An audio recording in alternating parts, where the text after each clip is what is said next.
More East Texas County leaders are uniting to protect our region's groundwater. A 16-county water conservation district is in the works, with Harrison and Upshur counties talking about it this week, in addition to Smith County hiring an attorney to start the process. KLTV7's Andrew Culver has more tonight on why leaders think this is important.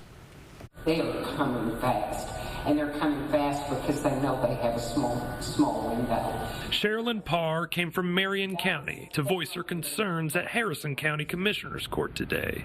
Her fear that outside buyers see East Texas as an investment opportunity, and areas like Harrison County suffer the consequences. We are uniquely exposed, not having a groundwater district. Commissioners unanimously voted to hire a water-focused law firm to potentially create the multi-county conservation district. County Judge Chad Sims says he's concerned with the state's rule of capture, which gives landowners the right to pump as much groundwater as they please. If your neighbor has a bigger water well pump than you do, and they pump all the water, you're out of luck. We want these large water producers to be regulated so that we protect this aquifer. Harrison County specifically aims to protect the Carrizo-Wilcox Aquifer, which makes up a portion of East Texas.